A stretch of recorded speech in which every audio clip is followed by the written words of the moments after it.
Sorry, I'm all emotional and my makeup's ruined, but I just cannot believe what I saw last night. I thought it must have been a dream, but I've just bumped into a couple of Jesus' disciples who said it was all true and it really did happen. Please help me. So, I was on the Mount of Olives, harvesting olives for my family oil business. It was very late and dark, and by this point I wouldn't normally be out so late harvesting, but you see, with everyone stockpiling at the moment, I've been really struggling to keep up with the demand. Anyway, I came to a clearing and stumbled upon no other than Jesus. So Jesus is the big name in Jerusalem right now. He's been performing miracles left, right and centre. And this man really is God's chosen king, the Messiah. Or at least, I thought he was. But this just got me all confused and worried, and I don't know. So, it was just Jesus and his disciples. When all of a sudden, this crowd of people with flaming torches and swords just appeared and approached Jesus. I hid behind a tree to watch, and I just couldn't believe what my eyes were seeing. This angry mob was being led by none other than Judas, one of Jesus' best friends.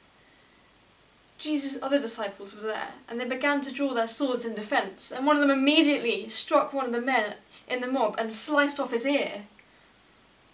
At this point, it seemed like pretty obvious what Jesus was going to do. Surely, you know, he's a miracle worker. He's been healing people, and he's just been hailed as king. Surely he is going to say something amazing that stopped them, or perform some kind of miracle, or take them all down in one punch. I watched excitedly to see what he would do, but he didn't resist at all.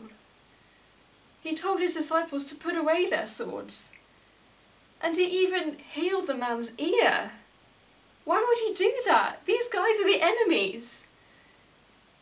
Jesus had uttered something weird about the hour of darkness or something. I don't really know what that was all about. I don't know what nighttime had to do with it. It was just really strange though, because Jesus didn't seem scared or anything. He just seemed really calm. And then they seized him and took him away. They took the Lord Jesus away. Why would they arrest this man who's done nothing but good, who heals the sick and can even raise people from the dead, who everyone is honouring as the Messiah Israel has been waiting for? I thought surely at this point Jesus was going to do something, fight back, or perform something miraculous. But he didn't say a word. He just stayed so calm and let them take him. If this man really is the Messiah, he must have something special planned to make sense of all of this.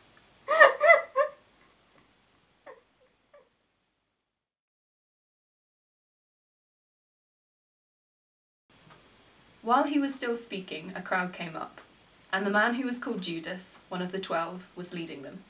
He approached Jesus to kiss him, but Jesus asked him, "Judas, are you betraying the Son of Man with a kiss?"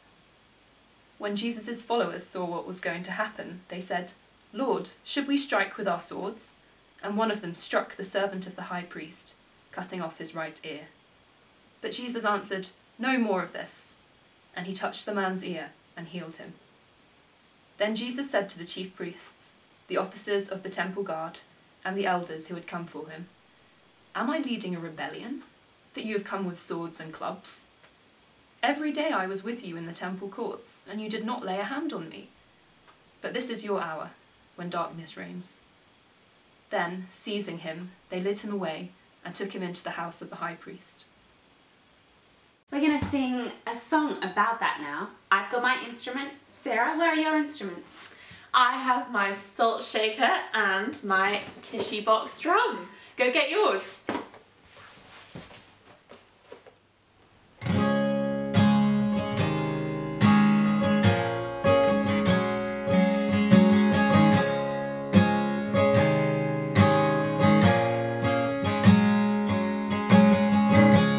Breaking bread and feeding thousands.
Hi there, thanks so much for joining us for our Sunday stories. In this series, we're looking at the most important moments in the Easter story as written in Luke's Gospel. Last week, we saw Jesus returning to his capital city, Jerusalem. This is our second story, when Jesus was arrested on the Mount of Olives. Jesus had gone with his disciples to the Mount of Olives after the Last Supper. He'd gone there to pray because he knew what was going to happen to him that first Easter weekend. As we've just had read and seen in our drama, in today's true story, Jesus was in a really frightening situation. I think all of us know what it's like to feel frightened by something. Some of us might feel frightened by the dark, or by strangers, or by finding yourself lost and alone. This is exactly what Jesus' situation was like here. It was dark, it was very quiet.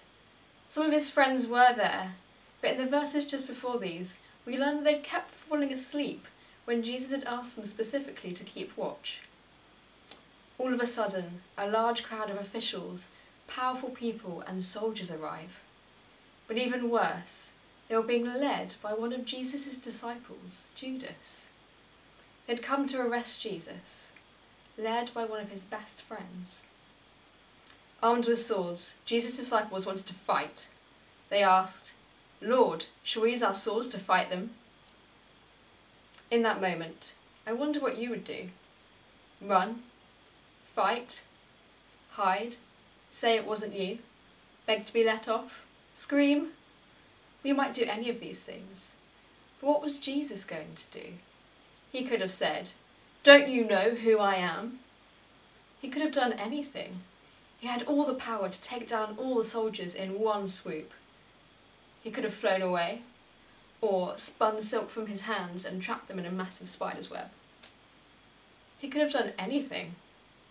It would have been easy for him to get away. But instead, he told his disciples to put away their swords. He even took the time to heal the enemy that had been hurt. He explained to the crowd of his enemies why they'd come at night. They were cowardly and afraid of his supporters. And worse than that, they were working for the devil, the evil one. Then, he let them arrest him and take him away. Even though he was the one with the authority and the power to judge, he was the one they should have been arresting them. He wasn't surprised. He wasn't afraid. He wasn't worried.